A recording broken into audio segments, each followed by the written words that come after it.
Ngayong Biyernes sa DOST Report para sa ikalawang yugto ng ating interview series na pinamagatang Research and Development Making Change Happen. Aalamin natin ang pagbabagong hatid ng R&D sa tatlo pang sektor na sinusuportahan ng DOST. Upang talakayin ito sa atin, makasama natin sina Dr. Reynaldo V. Ebora, ang Executive Director ng DOST, Philippine Council for Agriculture, Aquatic and Natural Resources, Research and Development. Si Dr. Romulo T. Agangan, ang Director ng DOST, Forest Products Research and Development Institute. At si Director Celia B. Elumba, ang Director ng DOST, Philippine Textile Research Institute. Alamin yan at iba pang Science for the People projects ng Department of Science and Technology mula mismo kay DOST Secretary Fortunato Boy de la Peña. Pakatutukan natin yan sa DOST Report tuwing Biyernes alas 4 ng hapon sa DOST TV Facebook page at YouTube channel. Magandang agaang Pilipinas, alas 4 ng hapon at oras na para sa mga nababanong balita tungkol sa agham, teknolohiya at inovasyon dito sa bansa. Ito ang DOST Report. Ako po ng kapatid sa Mabawid, Oling Miranda, at makasama din po natin ang kalihim ng kagawaran ng agham at teknolohiya, ang nag-iisang DOST Secretary Fortunato Boy de la Peña. Magandang araw po, Sec Boy. Magandang araw din sa iyo, Onin, at magandang araw sa ating mga taga-subaybay. Mamaya po ipagpatuloy natin ang usapang R&D Making Change Happen.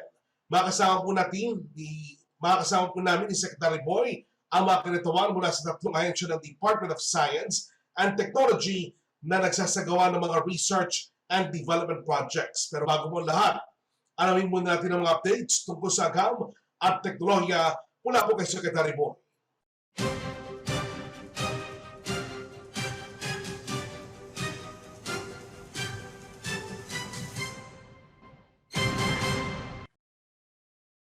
Tulad ng dati ay magre-report ako sa mga accomplishments ng DOST at mga ahensya nito nitong nagdaang linggo. At mag-uumpisa ulit tayo sa kalusugan.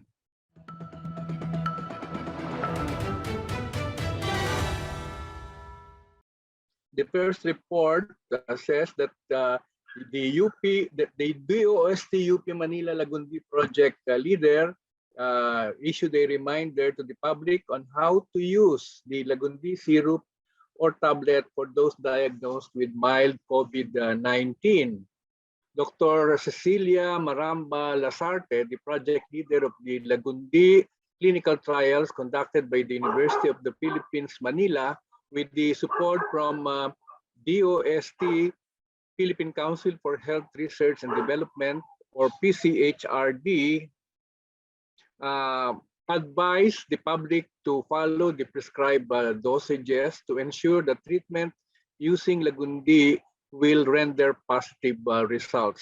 Adult patients may take the 600 milligram tablet or the 5 ml of the 600 milligram syrup thrice or 3 times daily.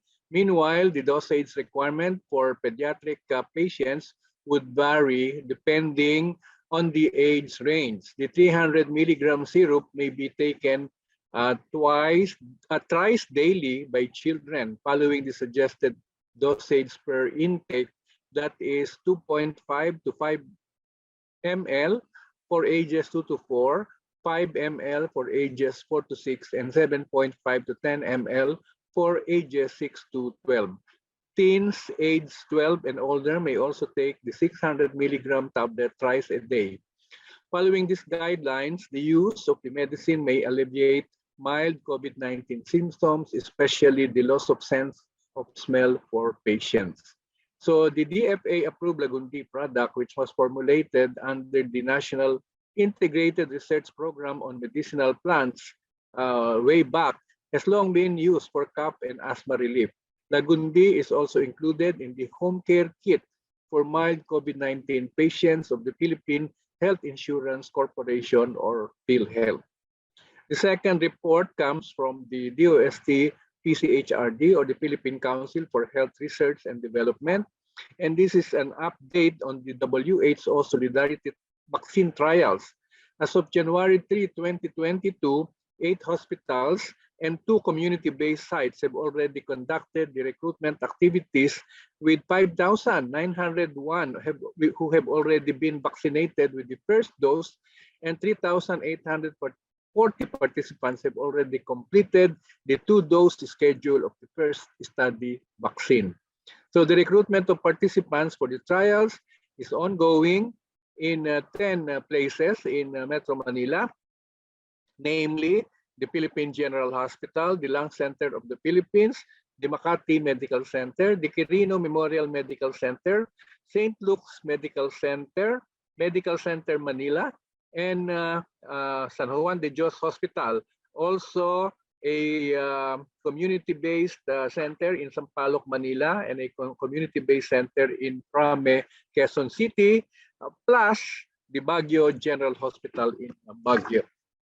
Third report also comes from the DOST, Philippine Council for Health Research and Development, or PCHRD, and this is the study on Philippine vaccine effectiveness, okay, which is done by UP Manila, and they have actually provided the list of local implementation sites. To date, the project is in various stages of local site implementation. In San Miguel Corporation, the next round of blood extraction and recruitment will be discussed by the local site teams, and antibody test results will be released to the participants starting next week. In Barangay UP campus, recruitment activities will resume by the end of January, and antibody test results will be released to the participants starting next week. Recruitment of participants will commence next week at the Baguio General Hospital. Ongoing activities are coordination with partner institutions in other sites, securing the necessary approvals of the officials, working with the respective research ethics committees for approval, and facilitating approval of clinical study agreements. The mobile and web-based case report forms and symptom monitoring tools are ready for alpha testing by next week. The project is led by Dr. Regina Barba of UP Manila, together with the Philippine Society for Microbiology and Infectious Diseases, also with the help of local government units and the Department of Health. This will be a 12-month nationwide surveillance program on at least 5,000 fully vaccinated adults via antibody testing that will be done at weeks 2, 12, 24, 36, and 52 after receiving the second dose. The study is expected to determine the duration of protection of the EUA-approved COVID-19 vaccines, as well as the possible factors affecting vaccine effectiveness. The fourth report under Kalusugan is another project of the DOST Philippine Council for Health Research and Development, and this is a project at the Mariano Marcos State University in Ilocos Norte, wherein they have found that 5 standardized extracts from indigenous plants were effective and safe for anti-inflammatory products.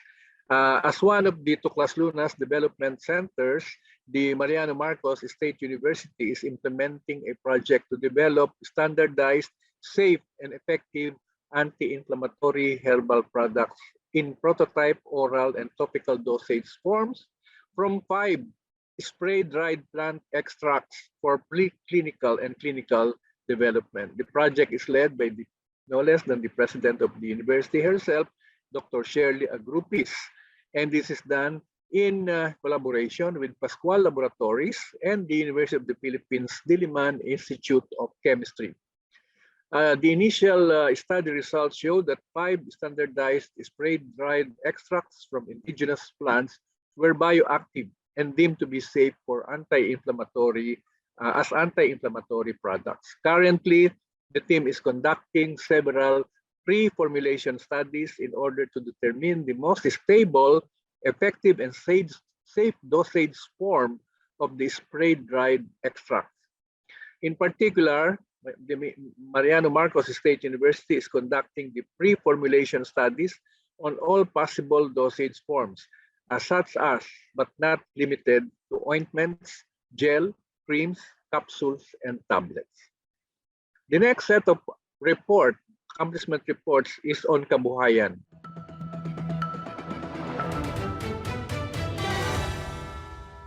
Let's start with a report from DOST Region 10 in Northern Mindanao. Our DOST Region 10 helped a hybrid corn producer in Bukidnon to expand output through our small enterprise technology upgrading program. So our DOST Region 10 recently approved a DOST setup assistance to BNB Agri-Ventures Incorporated. BNB stands for Binhinibay, okay? And this is in Bukidnon. This will enable BNB Agri-Ventures Incorporated to increase their production of hybrid corn seed from 4,000 bags to 10,000 bags, and reduce the drying time by 83% and increase good to bad seed ratio by 25%. Their two hybrid corn varieties are hybrid corn glyphosate tolerant and tinigib hybrid white corn. The other report on kabuhayan still comes from Northern Mindanao, from DOS Region 10, and this is actually a project in collaboration with the Philippine Textile Research Institute. Their collaboration and investment in silkworm cocoon production in Misamis Oriental and Cagayan de Oro has already borne fruit. The farmers' cocoon production in Misamis Oriental and Cagayan de Oro has gained ground for receiving assistance from DOST Region 10, particularly from the DOST Misamis Oriental office. And they gave the assistance to the Philippine Textile Research Institute Technology Center in Misamis Oriental. Among the assistance that were provided by DOST Misamis Oriental are a 4-horsepower cooling system for the silkworm disease inspection laboratory. Also, 1 unit of electric cocoon dryer that will be good for a batch of 104 kilograms fresh cocoon. Also, a 20-footer container van equipped with temperature control panels, as well as 2 sets of the humidifier for 600 kilograms batch of dry cocoon. Also, 1 unit electric power sprayer for disinfection, 1 hectare of mulberry plants with supplies, and one silkworm rearing house for hybrid cocoon production, as well as 5,737 pieces of cocooning frames. The assistance is from the Community Empowerment through Science and Technology program, and it is expected to produce more quality silk that is much needed in Mindanao.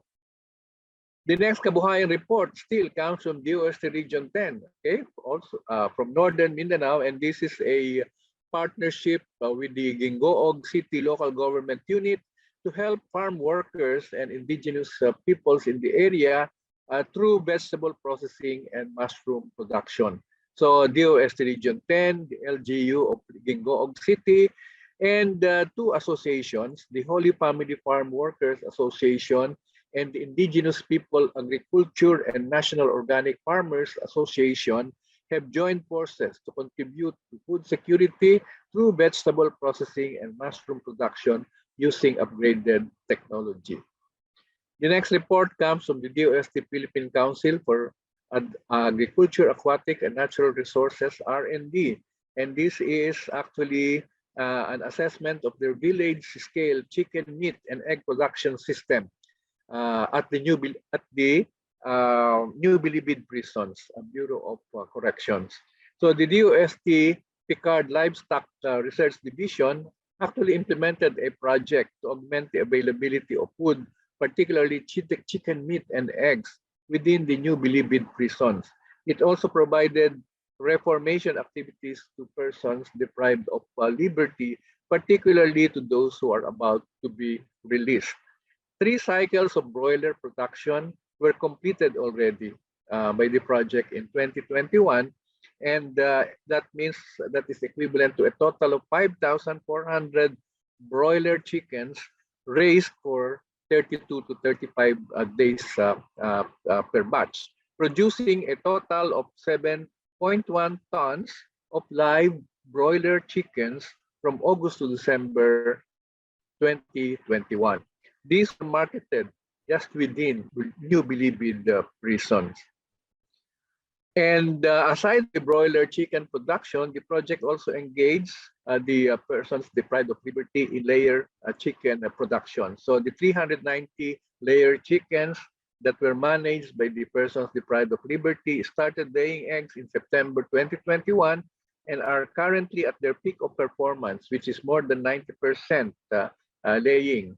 And the daily harvest is about 11 to 12 trays. That's about 360 pieces of fresh eggs that are sold to Bureau of Corrections personnel and to other national New Bilibid prison security camps as daily food supply. So the series of training on broiler and layer chicken production were conducted, benefiting the persons deprived of liberty as well as the Bureau of Correction personnel to ensure sustainability and better productivity.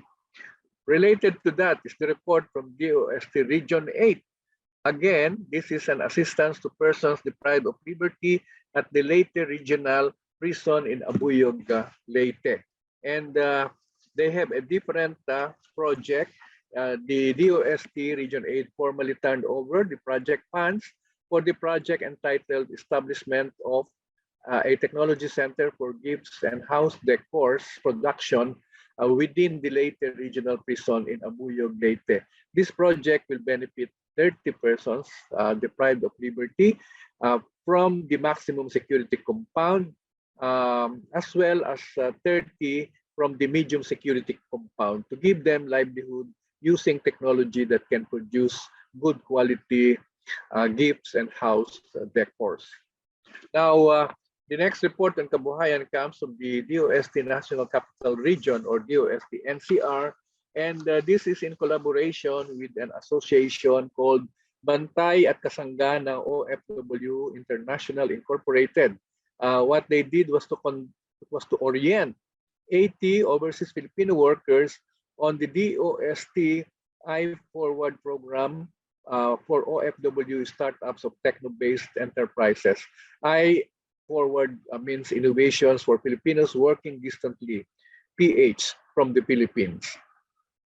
So this partnership actually has the, or this program has the primary goal of assisting our overseas Filipino workers who have decided on establishing technology-based micro enterprises in our country. So the DOST National Capital Region gave a walkthrough to the 80 OFWs virtually about the application process through the iForward PH portal.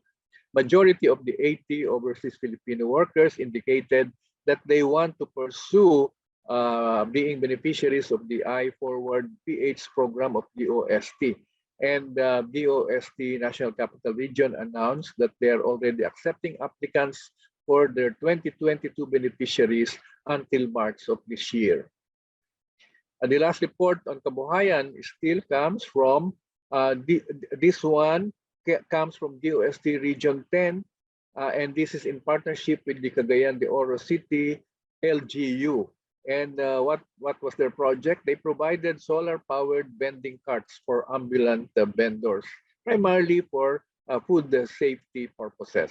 The DOST Region 10 turned over to the Cagayan de Oro City ambulant vendors the first 6 units of solar-powered vending carts. This is part of DOST Region 10's initiative to maintain food safety, particularly during the pandemic. Each one has a capacity of, or each solar panel has a capacity of 100 watts that can power a light bulb, a fan, and can also charge cell phones. Each cart has also a built-in sink with a portable faucet that is connected separately to the storage of clean water and wastewater. It is also enclosed with an acrylic barrier and has blinking lights and horns for safety purposes. Now we move over to the Kaayusan accomplishment reports.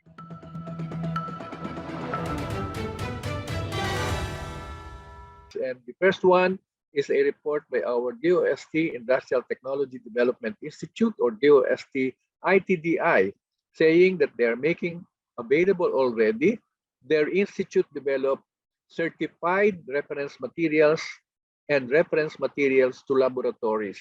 The DOST ITDI, to the Metrology and Chemistry section of the National Metrology Laboratory, has already made available 7 certified reference materials and 9 reference materials for food matrix and water matrix to laboratories which are conducting tests, and also other interested stakeholders. These certified reference materials and reference materials can be used for method validation and quality control, as the measurements and accuracy-based values are obtained using higher order methods. Previously, we were importing the reference materials. This is very important for the food industry. With these certified reference materials and reference materials being produced locally, laboratories in the country are assured that these are cheaper than those available from other countries, and thus it will lower the cost of testing. Still on kaayusan, our DOST Philippine Council for Agriculture, Aquatic and Natural Resources R&D, or PICARD, has supported a project at ISAT University. ISAT means Iloilo Science and Technology University, or ISATU. A project was supported to develop green packaging technologies, particularly for rice and other commodities. So the Iloilo Science and Technology University, or ISATU, through a project that was funded by DOST PICARD, was able to develop a process of converting agricultural waste into green packaging for rice and other commodities.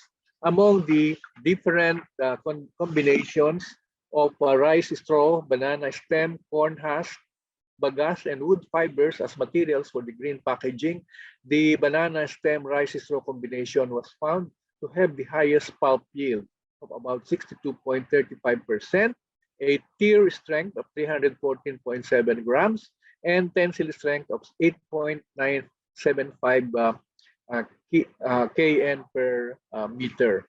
And the Calatrava black rice produced by Saraga Irrigated Diversified Organic Farmers Association, which is also a beneficiary of DOST CEST program, was used to test the developed packaging material. The project also developed a mechanical beater to refine the pulp.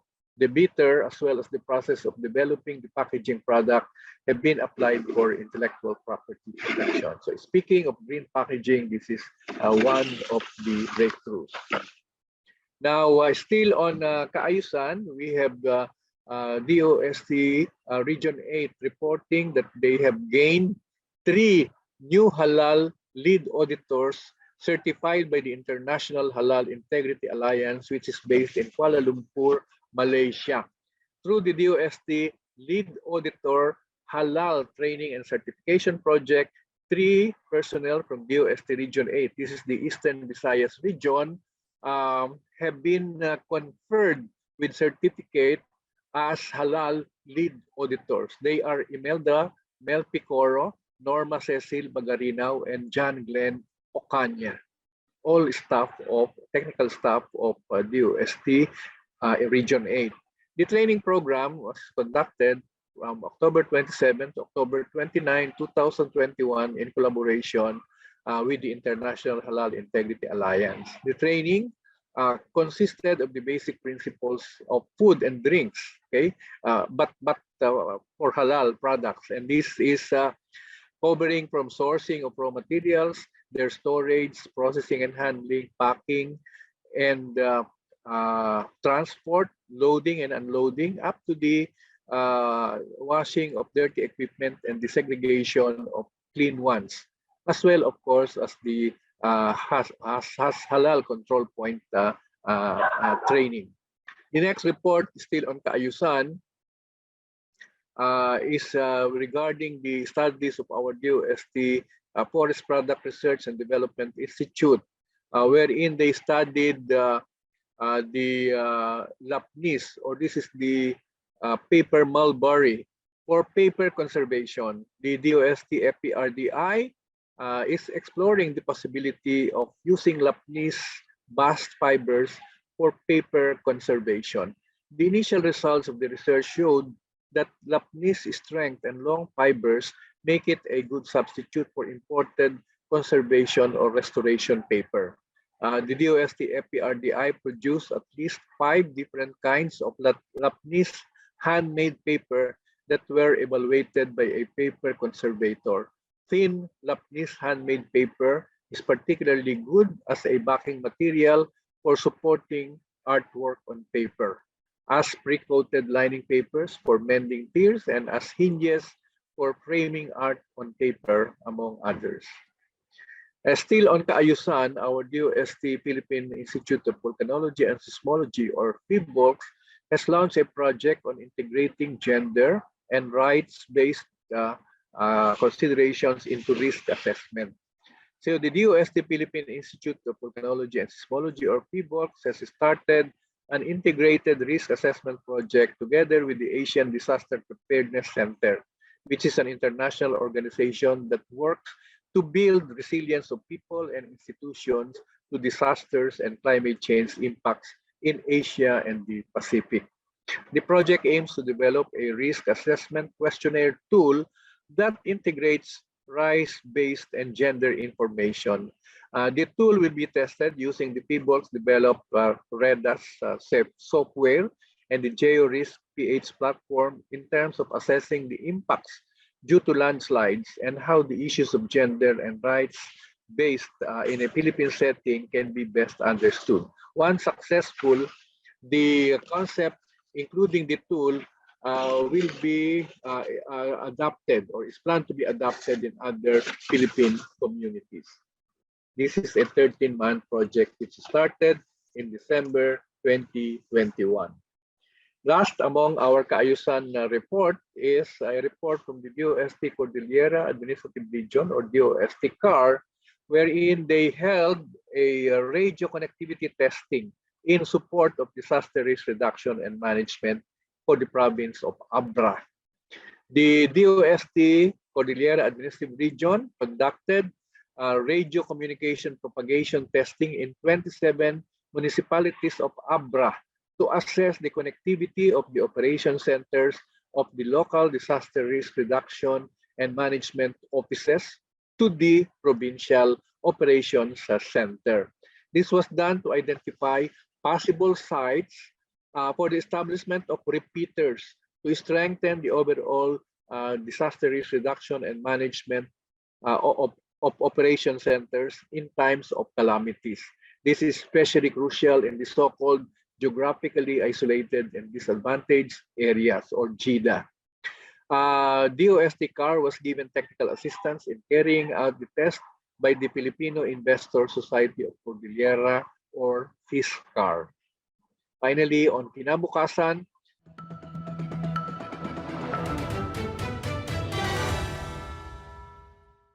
we have a report from DOST Region 1 wherein they held a consultation on how to implement the iStart program of DOST. iStart stands for Innovations, Science and Technology for Accelerating Regional Technology-Based Development. And this is now being started or implemented in Pangasinan for Region 1. So they held consultation meetings with 6 municipalities, pilot municipalities of Pangasinan, in order to implement the iStart program in the provinces.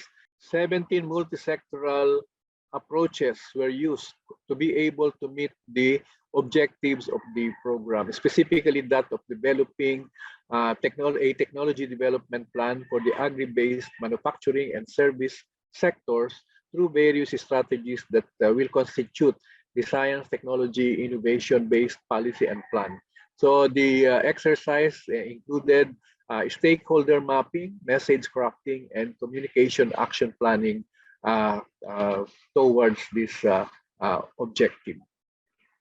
Coming from our DOST Region 11 based in Davao City, we have a report that the DOST Region 11, together with the Hydrology for Environment, Life and Policy, or HELP Davao Network, extended help to Marilog indigenous peoples through the Pasko sa Tribo event.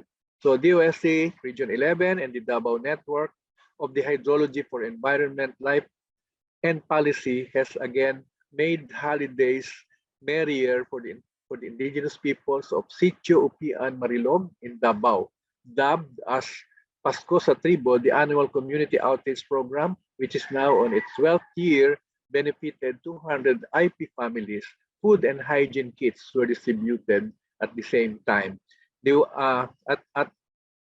Food and hygiene kits were distributed to the families. At the same time, the water system project, which was also done by DOST Region 11 and the Health Davao Network as well, together with other partners way back in 2009, was also monitored. So they monitor this every time they do an outreach every year. And from DOST Region 12, we have a similar activity or outreach that was done by DOST Region 12. This is the Soc-Sargen region based in General Santos. They participate in relief operations for the victims of Typhoon Odette. What is interesting here is the spirit of bayanihan. So in response to the urgent needs of the victims of Typhoon Odette, DOST Region 12 turned over to the Office of Civil Defense in Region 12 goods that were intended for the people of the Caraga region and as well as Region 10. So they did it for the two neighboring regions that they have, Region Caraga and Region 10. So DOST handed over packs of 5-kilogram rice, bottled water, hygiene kits consisting of shampoo and soap, instant noodles, tents and trapals, essential medicines to the people of Caraga and Region 10. They also handed over the Bigasmongo curls or Bimon curls, a complementary food fortification that was developed by the DOST Food and Nutrition Research Institute. This initiative is in partnership with the Philippine Science High School of the Soc-Sargen Region Campus and along with other members of the Interagency Task Force IATF in the region. The said relief goods were then turned over last December 27 to the Region 12 Office of Civil Defense for distribution. And lastly, the kinabukasan report coming from the Technology Application and Promotion Institute of DOST. They reported that they will hold a nationwide science and technology promotion and exhibits at the SM Super Malls. The DOST, through the Technology Application and Promotion Institute, is organizing a nationwide S&T promotion and exhibits in various SM Super Malls located across the country. So this is all for our report this week, covering the 4 cases of lusugan, kabuhayan, kaayusan at kinabukasan. Maraming salamat at I hope you benefited from this report.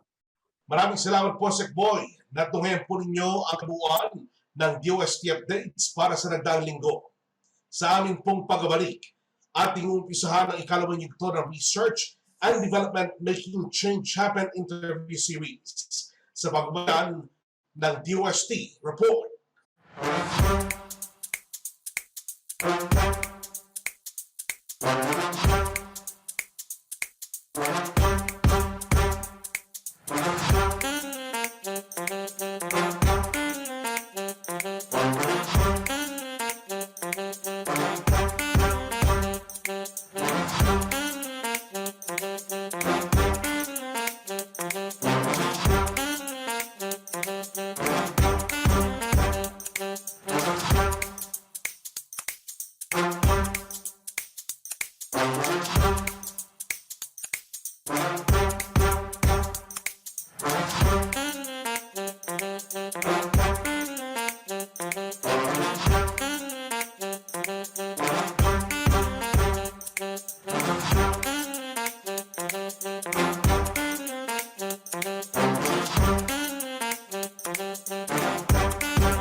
Kayo po'y nakatutok sa DOST Report para sa pagpapatuloy ng R&D Making Change Happen interview series.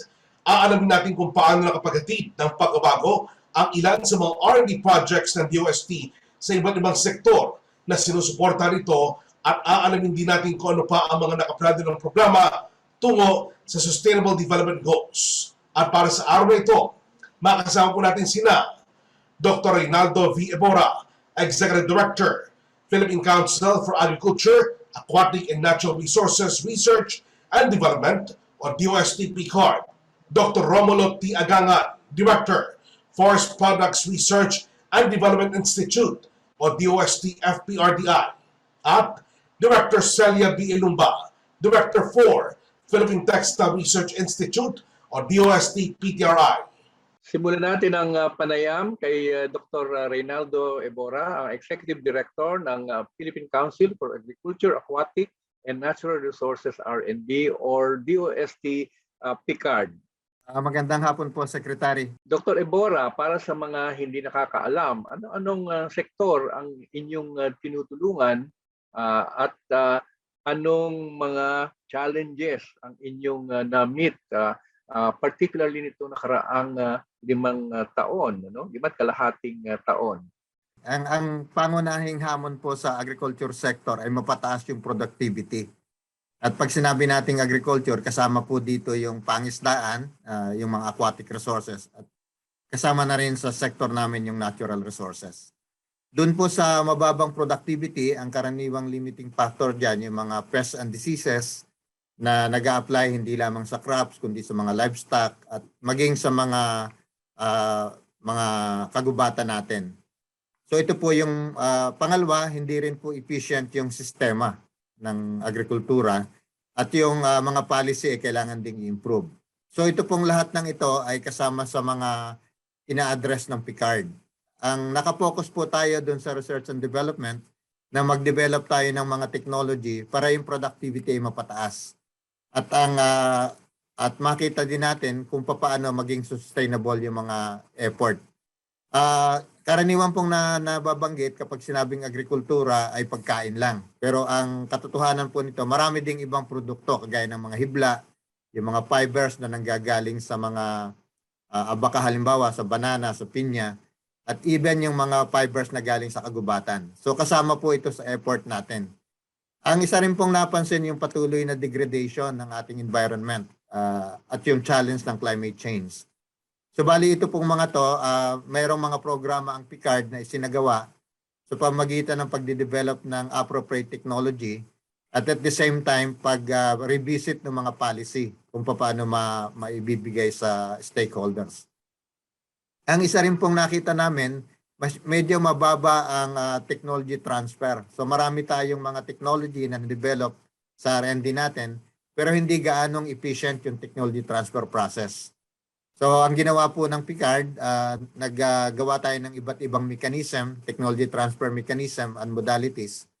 At aside from that, nag-put up din po tayo ng tinatawag na DPITC, yung DOST PCARD Innovation and Technology Center. Na ang pangunahing adhikain nito ay mapalakas yung technology transfer process at commercialization and at the same time yung IP management ng ating mga research institutions sa iba't ibang lugar sa Pilipinas ay mapalakas din. Ang isa pa pong area na tiningnan natin para ma-address yung productivity sa private sector ay mapalakas yung ugnayan sa regional offices natin at saka sa mga regional consortia. Katulong din ang ibang ahensya ng gobyerno, primarily ang Department of Agriculture, ang Department of Environment and Natural Resources at ang Department of Trade and Industry. Kasabay din po nito, pinalakas din natin yung mga kapasidad ng ating mga research unit, lalong-lalo na yung mga maliliit na university sa rehiyon. Dahil ang nakita po natin, mas magiging epektibo yung pag-develop ng technology at pag-transfer ng technology kung may kahandaan sa rehiyon. Sa ngayon po, yun po ang mga patuloy nating isinasagawa. And at the same time, tinitingnan po natin ano pa yung mga pangangailangan. Kaya ang approach ng DOST PCARD yung tinatawag na Industry Strategic S&T Program na kung saan tinitingnan kung paano may improve ang production at efficiency ng isang industriya na nakabase sa isang commodity at tinitingnan kung ano yung S&T intervention na kailangan gawin para maging efficient yung process at maging productive. Alright. Dr. Ebora, paano naman po nakapaghatid ng magandang pagbabago ang DOST card sa mga sektor na inyong sinusuportahan sa pamamagitan po ng ating mga research and development programs?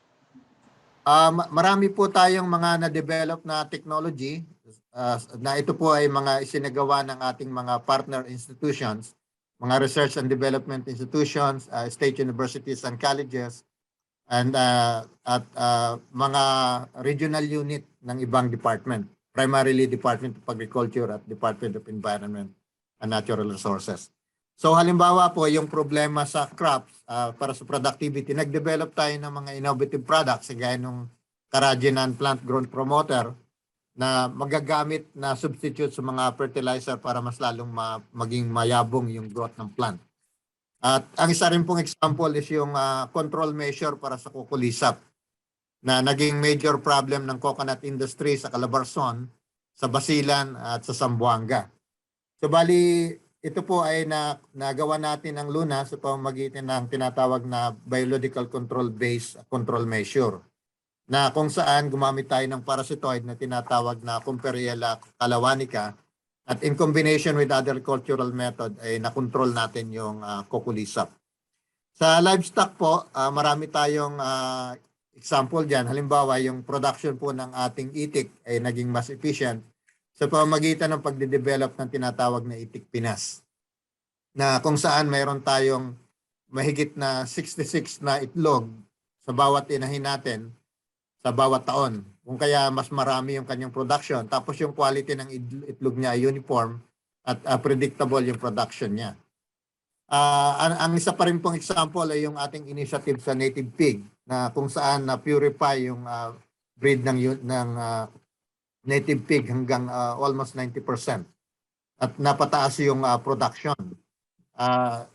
Isa din po yung sa commercial swine na gumagamit ng DNA marker na ginagamit po ito ng mga breeder para mapili nila kung alin ba yung mga kailangan nilang ipalahi na walang sakit at mayroong mga desirable characteristics. Ito po ay ginamit ng swine industry at dahil dito napalaki yung productivity dahil ang average po na karaniwang napoproduce na biik na naiwawalay sa isang inahin sa isang taon ay 11, na-increase po ito sa 22. So kung titingnan mo po ito sa malaking production, napakalaki ng impact. Sa larangan po ng aquatic resources, marami din yung mga R&D efforts na ginawa dyan na nagkaroon ng significant impact. And isang example dito yung sa seaweeds. Sa seaweeds, nag-develop ng mga dryer na applicable sa habang nasa dagat pa at kapag nadala na yung seaweed sa tabi sa pangpang. Dahil ho dito, naging mas efficient yung process and at the same time, mas maganda yung quality ng seaweed. Binigyan din ho ng pansin yung pag-improve ng mga variety, yung mga fast-growing seaweeds. Ito po ay in cooperation with different agencies just like MSU at Tawi-Tawi at Palawan State University. So bali, sa ngayon po, meron din tayong maraming results sa biodiversity. At nakita yung mga bagong species ng halaman at hayop na dating hindi pa known sa science. So malaki ang contribution niya in terms of knowledge. Pangalawa, yun hong utilization niya, yung sustainable utilization at yung tamang pagmamanage ng mga ecosystem natin ay na-develop din. At ito ay magiging malaki ang implikasyon sa mga programang gagawin ng Environment Department. Doon sa mga monitoring system, halimbawa sa yung tinatawag na Agriculture 4.0 na gumagamit ng ICT and Digital Agriculture, nakadevelop ho ang PICARD through its partner agency, ang University of Southeastern Philippines, ng technology na tinatawag na Rosana, na kung saan namomonitor yung disease incidence ng sigatoka at banana bunching top. At dahil dito, mas efficient yung process at the same time, mas na-reduce yung cost ng about 44 to 77%. So pag tinranslate ho ito in economic value, malaki, napakalaking halaga po nito. To the tune of million of pesos. Then ang isa pa rin pong major accomplishment ay yung sa pag-establish ng mga technology business incubators na nagiging daan para yung mga produkto ng R&D natin ay ma-commercialize at even yung mga researchers natin at yung mga small entrepreneurs ay matulungang mapalaki yung kanilang mga negosyo.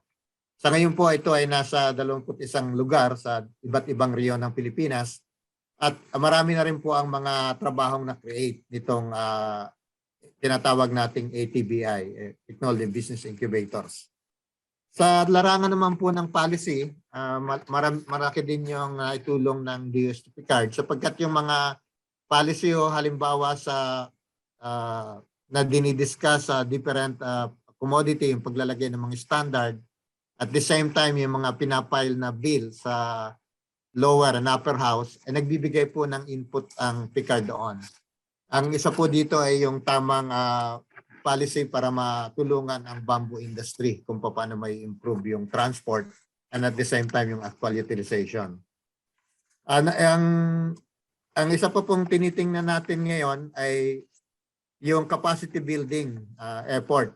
Kasi naniniwala kami na kung mapapalakas natin yung R&D, kung malakas din yung capacity ng ating implementing institutions na nasa iba't ibang lugar ng Pilipinas. So mayroon hong mga programa ang PICARD tungkol dito na sa ngayon ay marami na tayong na-train dun sa research management and at the same time yung technology development. Ano naman ang mga nakaplanong mga research and development programs ninyo para sa susunod na mga taon?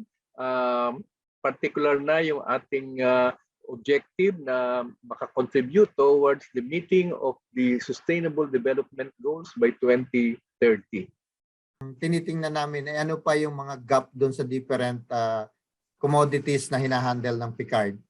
Ang guidance pa rin po namin ay yung Industry Strategic S&T Program. At ang tinitingnan po namin yung mga programa halimbawa namin sa climate change and watershed. Kailangan pong yung mga resulta ng mga pag-aaral na yun ay matranslate na sa policy at para ma-implement. So bali isa po yun sa tinututukan ng Socio-Economic Research Division namin sa tulong ng Technical Division namin, yung Forestry and Environment Research Division.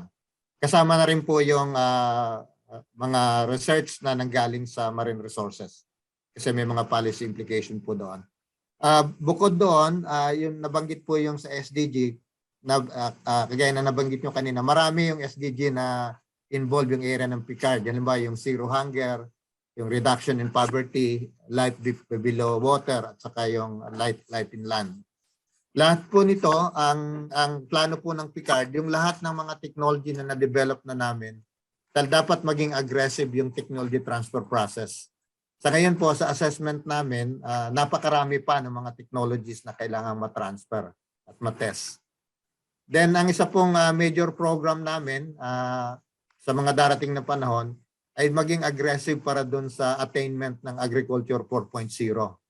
Ibig sabihin nito yung digital agriculture at saka yung use ng ICT sa agricultural sector ay i-intensify. But kailangan ng paghahanda nito dun sa iba't ibang sektor kasi may mga preparation na kailangan gawin. So yun hong capacity building namin na involving yung mga training na isinasagawa ng Institutional Development Division namin ay lalo pong paiigtingin yon. Pangalawa, makikipag-ugnayan kami sa mga state universities and colleges para yung mga kabataan natin ay maging interested sa agricultural science. Isa ho kasi sa limitasyon sa agriculture ngayon, medyo maliit yung percentage ng mga bata na interested sa agricultural science. At isa ho yun sa mga proyekto na pagtutuunan namin ng pansin dahil para maging masigla ang agrikultura, kailangan ho ng active participation ng mga nakababatang henerasyon. So isa po ito sa mga major effort.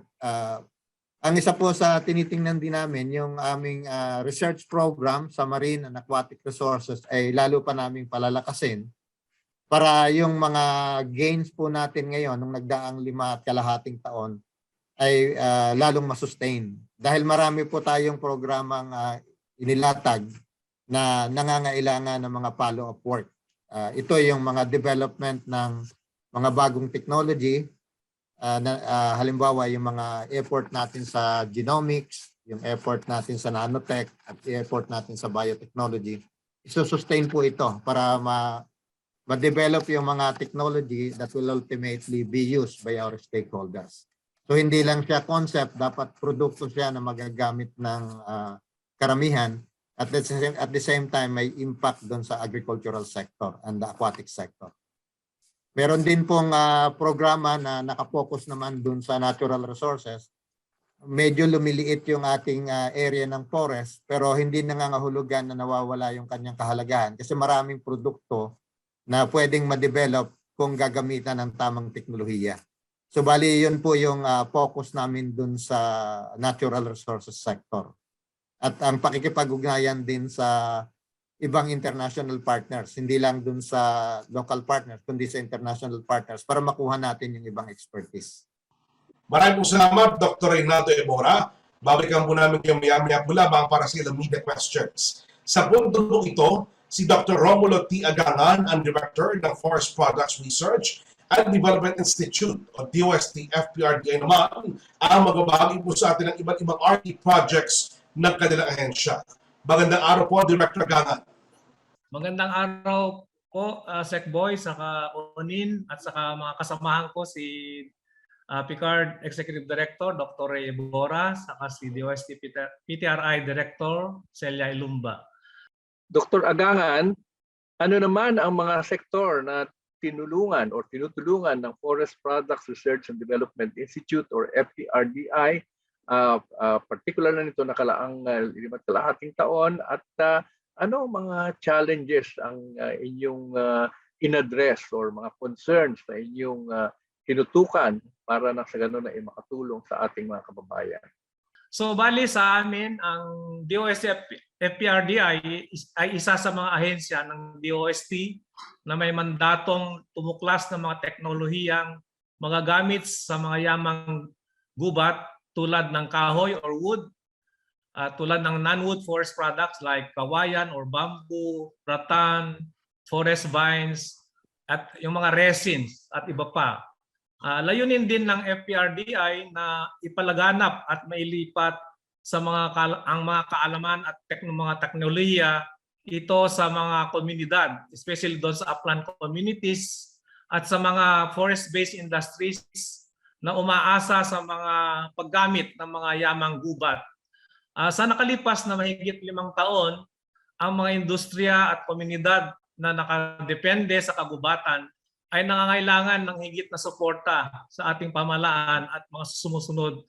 Ang mga hamon o big challenges na nakita namin ay yung insufficient raw material supply, especially yung mga ginagamit ng ating mga furniture, handicrafts, saka sa housing and construction. So bali ang aming programa ay nagtutuon doon sa pagtuklas ng mga alternative or viable species o yung mga alternative species na pwedeng gamitin na raw materials ng ating furniture, handicrafts at yung mga ibang forest-based industries. Pangalawang hamon or challenges is yung low quality technology o product.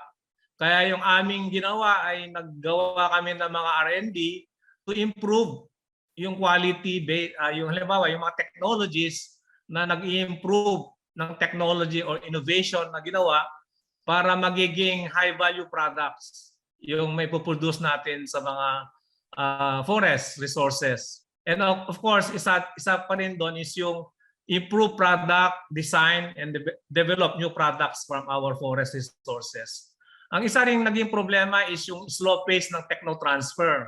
Bali ito actually yung isa sa mga challenges ni Sec Boy na marami tayong technology pero hindi ito kaagad nagagamit ng ating mga clients o mga customers. So ang ginagawa namin ngayon sa FPRDI is to accelerate or invigorate yung aming techno-transfer program through training So may mga training kami na pinaprovide lalo ngayong pandemic kasi hindi na pwedeng face-to-face. So meron kaming ginawang online training para may pahagi namin sa aming client, especially sa forest-based industries, including sa upland communities, yung mga pwede nilang pagkakitaan na industry. So pati din meron din kaming continuous dialogue with our partners, especially from the private sector, gaya ng Philippine Wood Producers Association. Ito yung mga association ng mga nagpo-produce ng lumber, plywood, and other composite products na ginagamit natin sa housing and construction. Meron din kaming dialogue with our Chamber of Furniture Industries of the Philippines. Bali, ito yung mga nagpo-produce ng furniture natin, both domestic and export. At meron din tayo sa handicraft. So, bali, yearly kami ay nagda-dialogue with them para malaman natin kung ano yung mga problema nila na pwede natin solusyonan sa technology o sa pagkoconduct ng R&D. At isa pa naming isang problema is yung pag-testing services, yung provision ng testing services. Kasi marami tayong mga exporters gaya ng furniture na nangangailangan ng testing services. So isa sa mga ginawa ng FPRDI is to establish yung ating furniture testing center para yun yung magpo-provide ng services para matest yung mga furnitures na ini-export ng ating mga furniture manufacturers, as well as yung isa pa yung ginagawa natin ngayon sa DepEd na bago bibili ng DepEd ng mga monoblocks o mga furniture tables ay kailangan matest dito sa FE or standard based doon sa Philippine National Standard.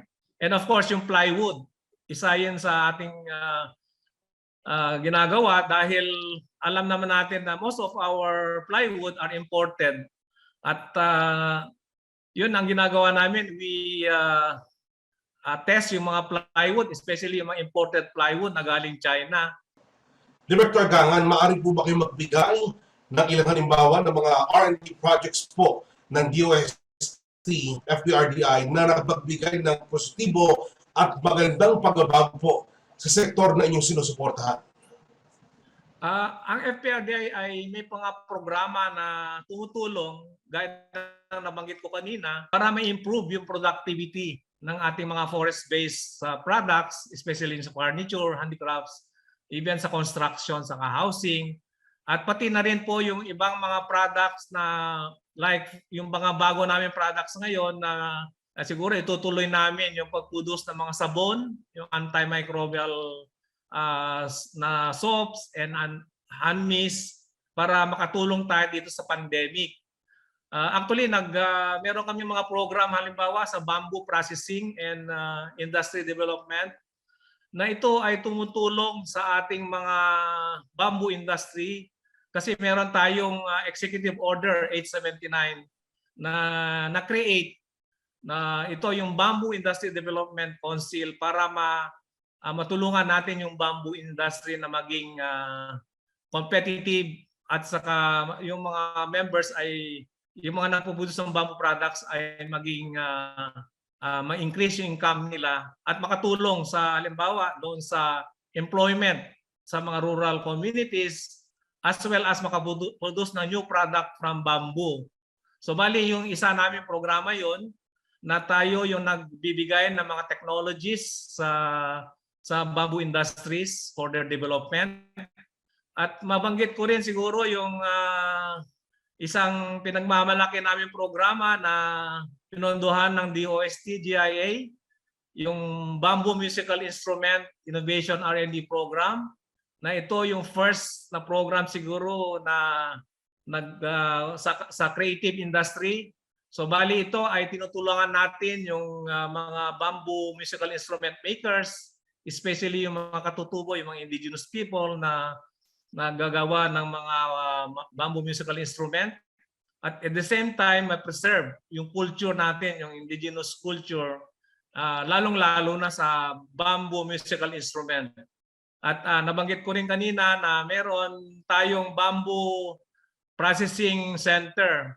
Ito yung bago na establish na ito ay tutulong sa mga would-be bamboo musical instrument makers para mapaganda nila yung tunog, pati yung quality ng mga musical instrument na mapoproduce. And of course, meron pa kaming ibang program, yung natural rubber exudates and wood utilization. Ipinagmamalaki namin again through DOST support ay kami ay nakapag-establish ng rubber wood processing center sa Naga, Zamboanga, Sibugay. At ito ay ngayon ay ginagamit na ng mga rubber farmers, especially yung Tambanan, Agrarian Reform, Multipurpose Cooperative or TARBEMCO, na sila ngayon ay nagpo-produce ng mga high value products from ito yung mga senile or yung unproductive rubber trees na hindi na siya makapag-produce ng latex at pinuputol nila at ginagamit nila para makaproduce ng mga high value furniture products, door jambs, mga yung pang housing, construction. So yun ang mga ibang programa na may ibang programs pa kami na ini-implement at naka-develop ng mga technologies like yung mga drying chamber na ginawa namin para mapabilis yung dry ng mga non-timber forest products like bamboo para makaproduce ng good quality products, yung mga water hyacinth. So meron kaming dryer doon na marami na rin ang gumagamit, as well as yung sa pandan para doon sa mga handicrafts. May iba pang kaming program na pinunduhan din ng PICARD, yung Philippine Forest Vines for Handicrafts and Other Forest-Based Industries.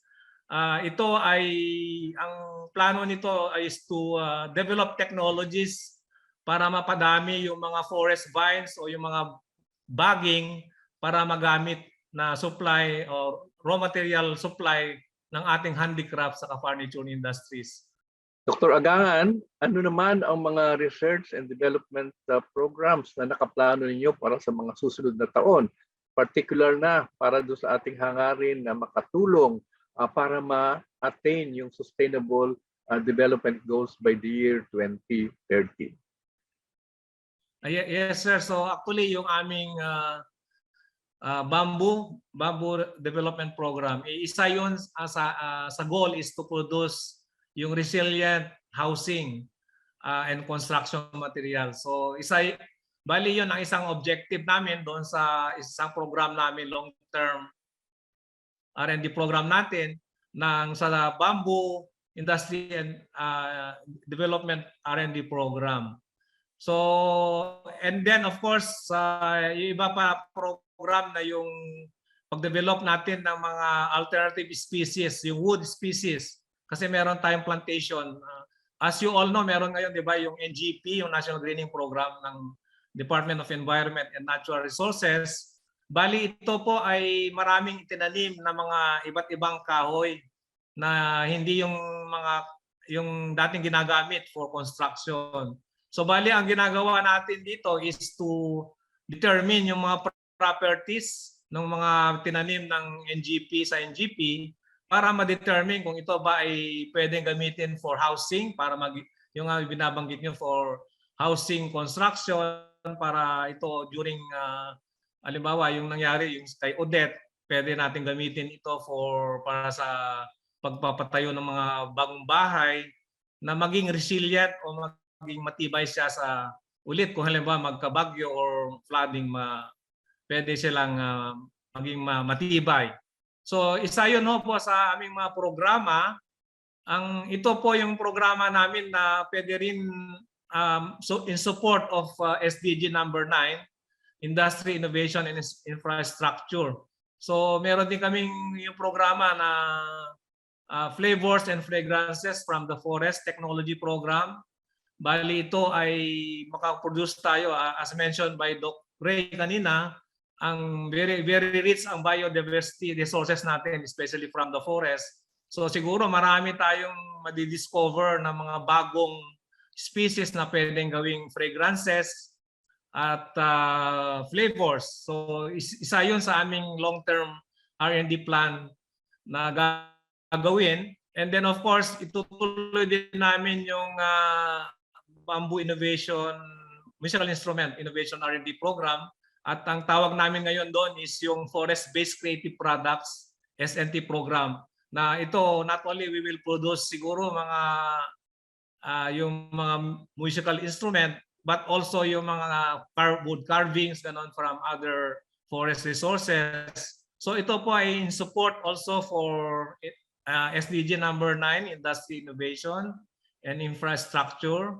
Siguro kasama din ito in terms, indirectly, it will support yung Sustainable Development Goal number 3, which is good health and well-being. Because kung makaproduce tayo ng mga flavors na meron anti-oxidant, ganun.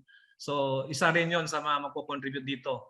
And of course, meron din kaming program po sa Human Security and Development Programs. So ito bali yung magpuproduce tayo ng sariling bulletproof vest natin, pati yung mga bullet na gagamitin.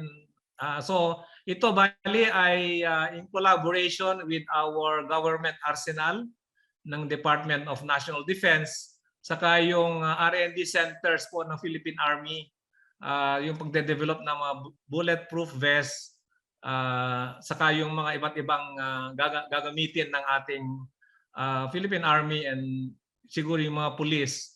And of course, meron tayo yung nabanggit ninyo, din yung meron kaming ngayon, meron tayong Forest Product Innovation and Training Center. Bali dito magde-develop ng mga new products, mga high-value innovative products from the forest. At ang plano namin dito po ay establish namin sa mga regions na may mga forest resources pa or mga regions na may state universities and colleges na may nag-o-offer po ng BS Forestry program para matulungan natin din yung mga estudyante na maging innovative, maging entrepreneur. Siguro sila dahil ito ay yung mga center, itong Forest Product Innovation Training Center, ay doon sila makadevelop ng mga products out of our forest resources. So yun po, and this also will contribute or support SDG number 9, Industry Innovation and Infrastructure, siguro as well as SDG number 4, which is Quality Education. Kasi matrain natin yung mga estudyante natin to produce high-value products. In fact, din yung aming isang future plan po na hindi lang yung flavors but also yung mga well-being, yung mga health products from the forest siguro. So, yung aming Human Resources Development Program ay nakatuon din sa mga, yung libawa, yung mga PPH din namin ay siguro pwede sila makumuha ng degree na yung pag-develop ng mga products, mga wellness products siguro po. Maraming po salamat, Dr. Romulo Agangan. Babalikan po namin kayo para sa ilang media questions maya-maya po lang. Sa ngayon, makasama po natin si Dr. Celia B. Ilumba, ang Director ng DOST Philippine Textile Research Institute. Magandang araw po, Director Ilumba. Magandang araw, Onin. Magandang araw, Sec Boy. Magandang araw din sa mga si Director Mulong at saka si ED Ray. Magandang hapon po sa inyo. Magandang araw at magandang hapon. Alam natin na ang sektor na sinusuportahan ng Philippine Textile Research Institute ay siyempre ang textile industry natin dito sa Pilipinas.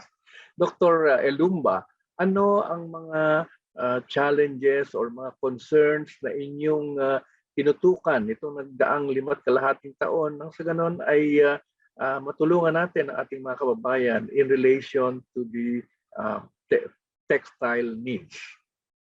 Maraming salamat sa tanong na iyon at sa pagkakataon na ito. Alam po ninyo, tinignan po natin yung mga kalakip na proseso, yung kabuuan para maintindihan natin kung saan po yung mga kakulangan, ang mga gaps na hindi pa po natin na nagagawa ng paraan. Sa textiles, nakita po namin itong nakaraan na 5.5 taon, karamihan ng ating mga kasuotan, ano na lang po, example na lang po yung sa ating mga kagamitan, siya man ay pambahay, pangsasakyan, industriya, kasama na rin yung mga PPEs na ginagamit natin. Karamihan po dito hindi gawa sa ating bansa. In other words, imported po sila. Unang-una kasi po may kakulangan ang mga gumagawa mismo ng tela, lalong-lalo na yung tela na pangmalawakang paggamit. Yung pong pang-espesyal na okasyon, mayroon po tayo, pero yung pong pangmalawakan tulad ng araw-araw nating kasuotan, ilan-ilan lamang ang commercial scale o malalaking factories. Siguro po mga 3 lamang o 4 lamang sila na maaaring gumawa nito, maramihang tela. Ito po yung lack of fabric weaving capacity. At ang ginagamit nilang sangkap ay imported dahil may kakulangan din tayo sa materyales, yung mga yarns o sinulid na bumubuo ng tela o ng t-shirt natin. Ito naman po ang lack of yarn spinning capacity. May isa pa pong kakulangan, wala rin po tayong gaanong supply ng fibla o fibers. Ito man ay natural tulad ng cotton o kaya ay synthetic tulad ng polyester o nylon. Ang mga ito ay ini-import natin mula sa ibang bansa. Ito ay lack of raw material supply. On top of this, napagtanto rin natin na may kaugnayan ang mga proseso sa pagtataguyod ng kabutihan para sa kalikasan at para maibsan ang hindi kanais-nais na epekto ng climate change. May kinalaman ang ating pinipiling mga tela. Yung pong ating mga natural textile fibers or agricultural byproduct ay nabubulok. At yung mga oil-based o petroleum byproduct naman ay aabutin ng daang-daang taon at hindi talaga mawawala. From 2020 to 2021 alone, yung pong pandemic-related waste, nagtotal po yan ng 8.4 million tons composed of single-use plastics such as face masks, gloves, at saka face shields.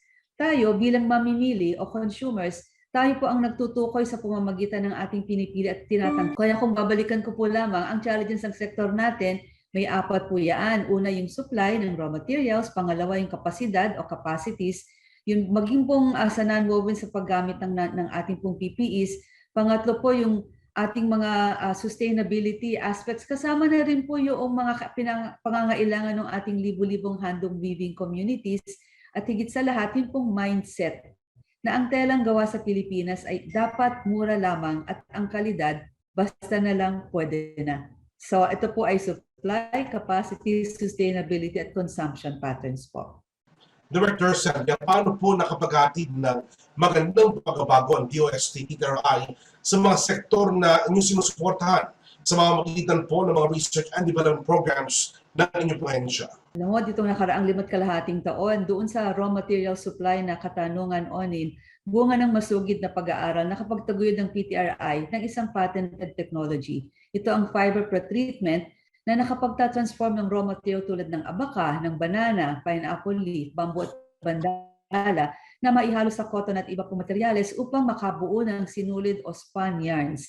Alam mo, kailangan palambutin kasi at gawing pliant ang mga fibers na ito para magawang sinulid na siya namang ginagamit sa pagbubuo ng tela. Ito man ay woven o knitted gaya ng t-shirt o non-woven material na ginagamit sa paggawa ng non-wovens.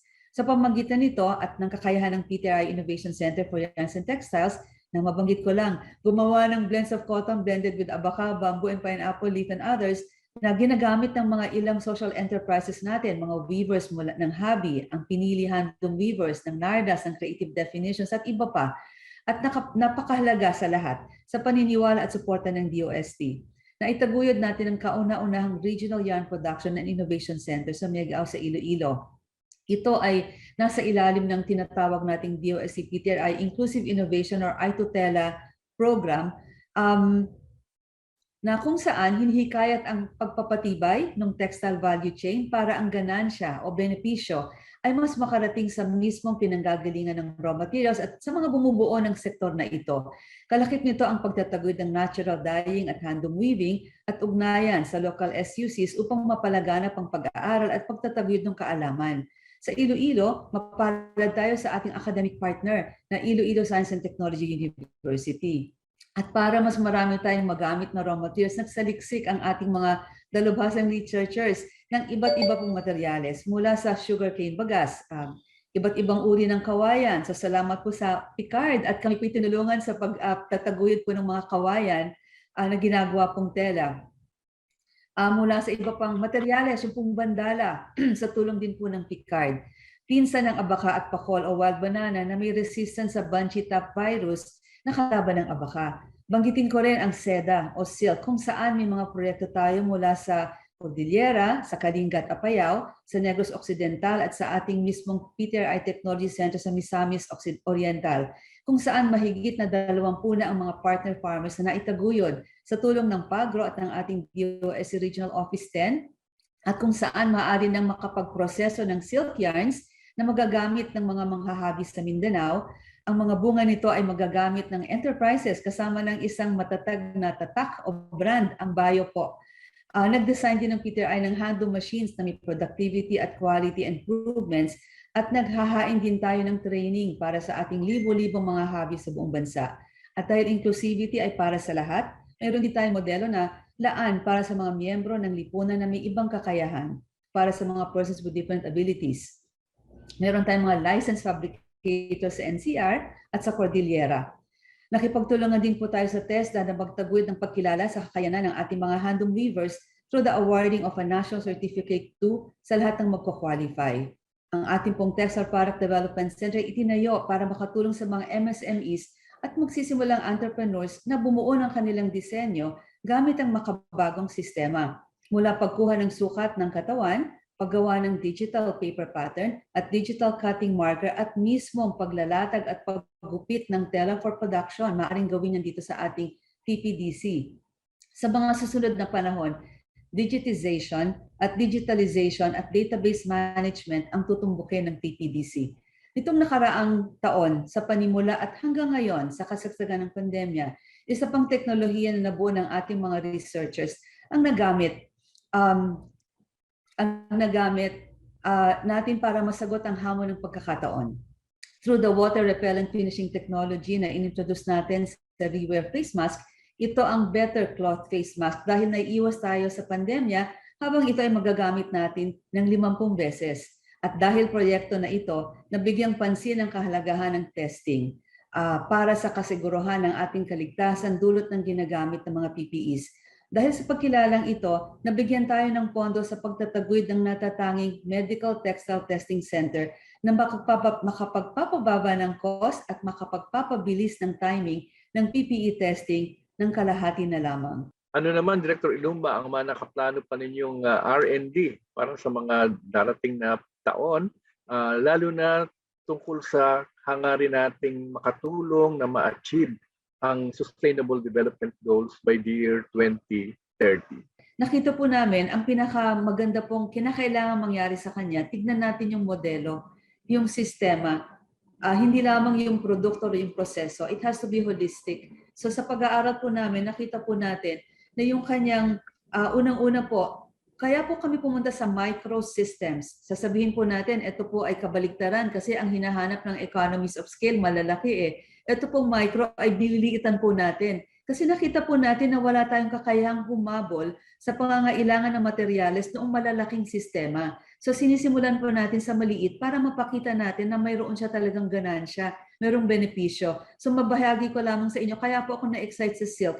Nung pong araw kasi, when I say nung araw, 10 years ago lang po ito, ang mga sinasabi nila, kailangan tayo may 50 hectares ng mariculture plantation, mulberry, para tayo makapagtaguyod ng filature. Alam niyo, nakahanap po kami, 7.5 hectares lamang, maaari ka nang magtaguyod.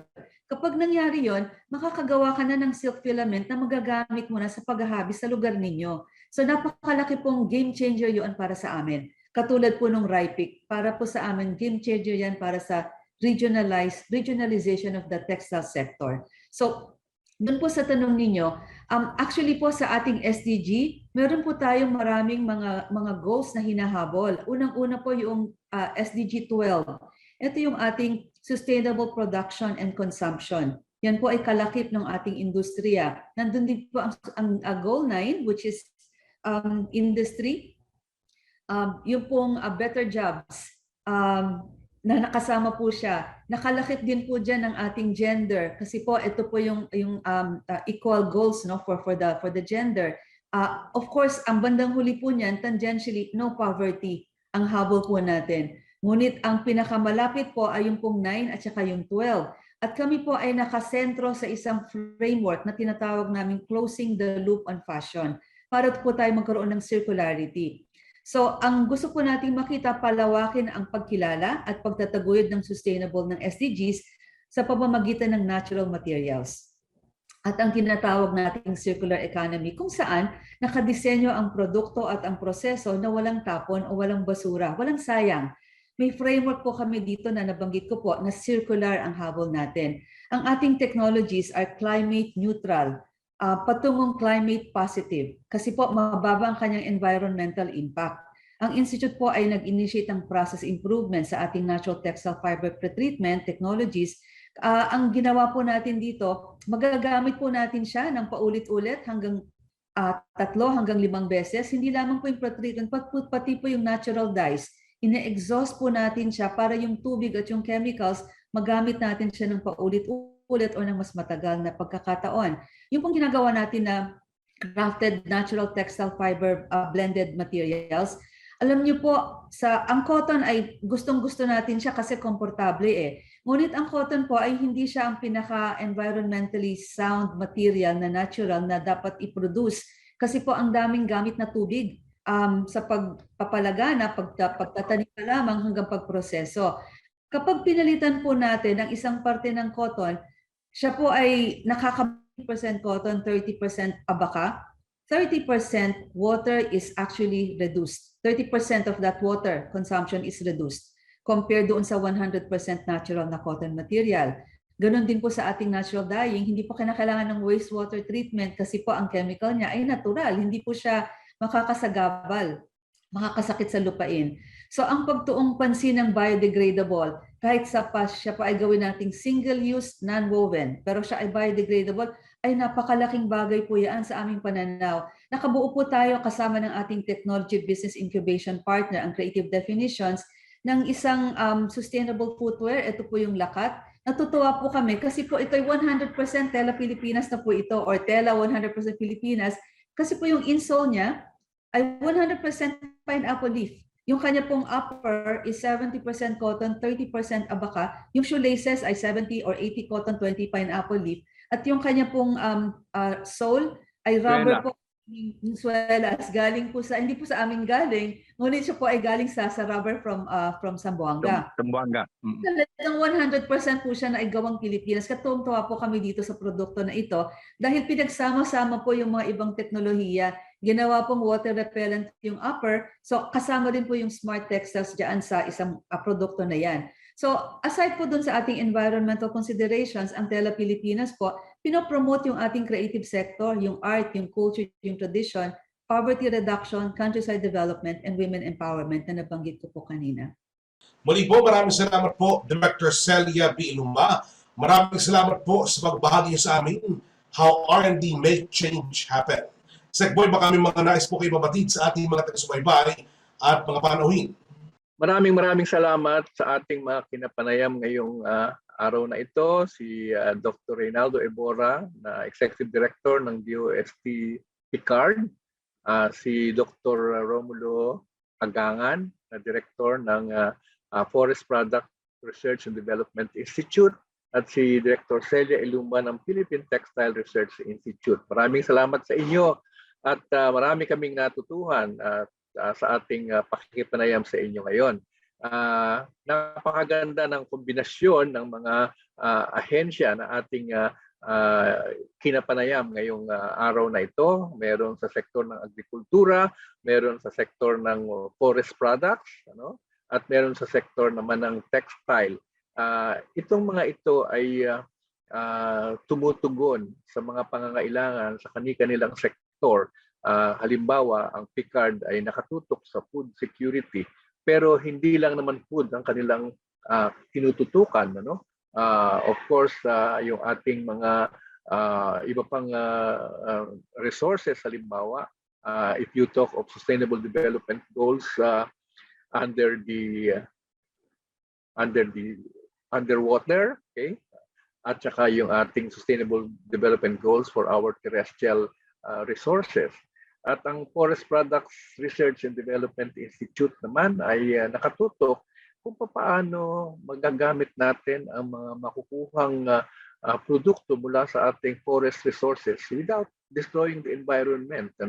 At ito ay isang napakahalaga na gawain dahil sa totoo lang marami tayong makukuhang resources na pakikinabangan natin from our forest resources. At sa textile sector naman, alam naman natin na basic need ang clothing. And ang pagtutok ng Philippine Textile Research Institute sa sektor na ito ay napakahalaga at kinakitaan na natin ang napakalaking shall we say accomplishment during the last 5.5 years. Yung kanilang mga yarn production centers na itayo na at itatayo pa ay malaki ang magiging papel para sa value chain ng ating textile industry up to the production of garments. At hindi lang naman yung damit ang covered niyan, yung iba pang wearables. Kasi ngayon, pati sapatos ay ginagamitan na ng textile at marami tayong raw material dito na magagamit para dyan sa produkto na yan. So maraming salamat sa inyong pagsagot sa aming mga tanong. Thank you very much. At dahil ngayon pong Enero ay Philippine Tropical Fabrics Month, narito pong muli si Director Celia Ilumba para imbitahan tayong lahat sa kanilang aktibidad para dito. Kukuhaan ko lang pagkakataon na ito na imbitahan kayong lahat. Alam po ninyong Enero ng bawat taon ay ang selebrasyon ng ating Philippine Tropical Fabric Month. Isang batas po ito na nagsasabi na ang mga kawani ng pamahalaan ay dapat nagsusuot ng Philippine Tropical Fabric. So gusto po nating palawakin ang kaalaman na ito. Iniimbitahan ko kayo, samahan po ninyo kami. Meron po tayong mga sessions. Nakadalawa na po tayo sa araw na ito. May mga 6 pa po na susunod na sessions. Samahan po ninyo kami. Sa January 25 po, meron po tayong Silk Summit. Sa 27th, ang aming pong conference proper. So, samahan lang po ninyo kami sa aming PTRI Facebook, social media pages, sa atin pong on-site, sa atin pong websites. Samahan niyo po kami. At sana po makasama namin kayo sa pagse-celebrate ng Philippine Tropical Fabric Month at ng 55th anniversary foundation po ng Philippine Textile Research Institute. Maraming pong salamat. Maraming salamat po, Director Ilumba, sa aming pong pagbabalik. Sasagutin ni Secretary Boy at ng ating mga panauhin ang tanong ng bayan sa pagbabalik po ng DOST Report.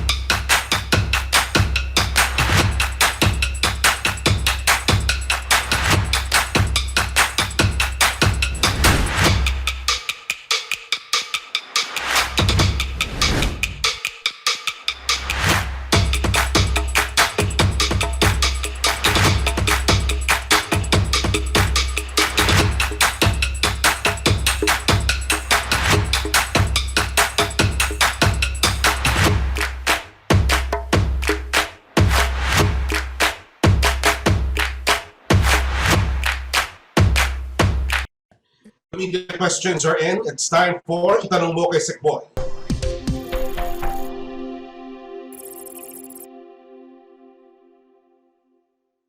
Para po sa unang katanungan po kay Bel Surara ng Radyo Ilan Net 25. Kay Dr. Agangan, ano na po ang update sa bamboo musical instruments ng FPRDI?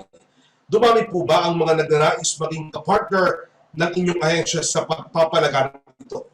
Aming bamboo musical instrument program ay meron na po kaming mga partners gaya yung Sky Ramos pumirma na ng MOA at may iba't iba kaming programa na siguro sa susunod na taon or this year ay magkakaroon na kami ng training kasi yung aming bamboo musical instrument processing center ay bukas na o ini-launch na ng last year. So meron na kaming mga estudyante. Actually, yung last na nagpunta dito yung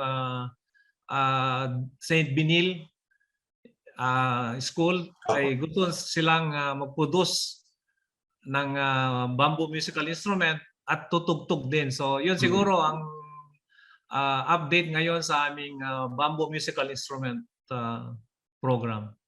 Mula po naman kay Nez Aguilar, the Philippines Event News TV, kay Director Celia Ilumba, ano po ang nakikita ninyo magiging sagabal sa pag-angat ng industriya ng tela mula sa Pilipinas ngayong pandemya? Maraming salamat sa tanong na iyan. Alam mo, ang pandemya ay nagbigay sa atin ng talagang malaking pause for cause, no?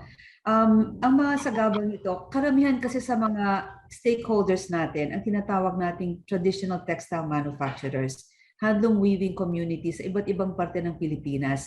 Sila ay walang mga brick and mortar stores. Kadalasan may mga trade fairs, bazaars, exhibitions, mga selling exhibitions na national ang ating tinataguyod dito sa ating national capital region.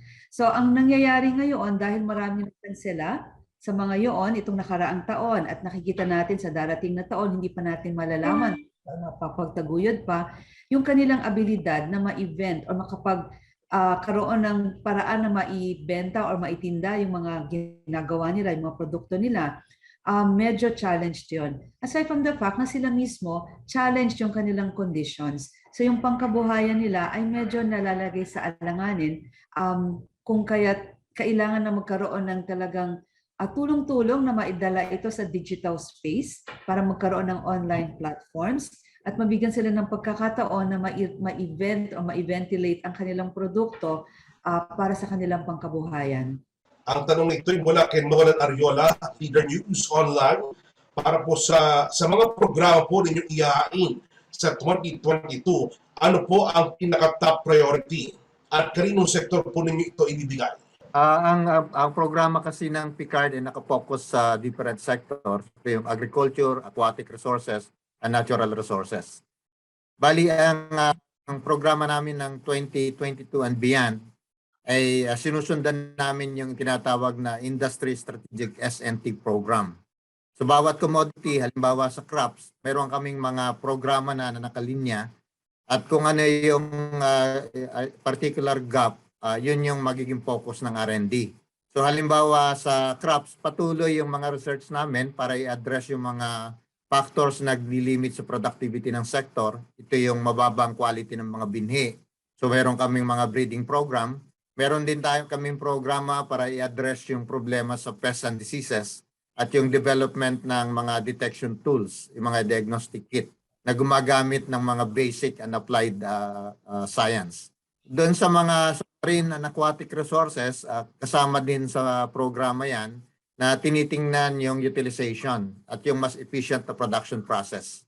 Then ang isang focus talaga namin yung technology transfer kasi namin na marami na tayong technology pero yung technology transfer process hindi ganun ka-efficient. So mayroong special effort dyan for the last 5 years na isusustain namin para makita natin yung mga technology na na-develop ng ating local R&D ay ma-commercialize at ma-adapt ng ating mga stakeholders. Bukod sa ron, mayroon tayong effort sa biodiversity na ang focus niya ay utilization and conservation. Yung utilization natin, yung sustainable utilization, dahil nakikita natin na napakalaki ng potential ng ating biodiversity para makadevelop ng mga innovative products. Kasama din dito yung pag-develop ng mga tamang pulisiya, yung policy para ma-adapt yung mga technology at masuportahan yung scientific community, plus yung capacity building and training at scholarship.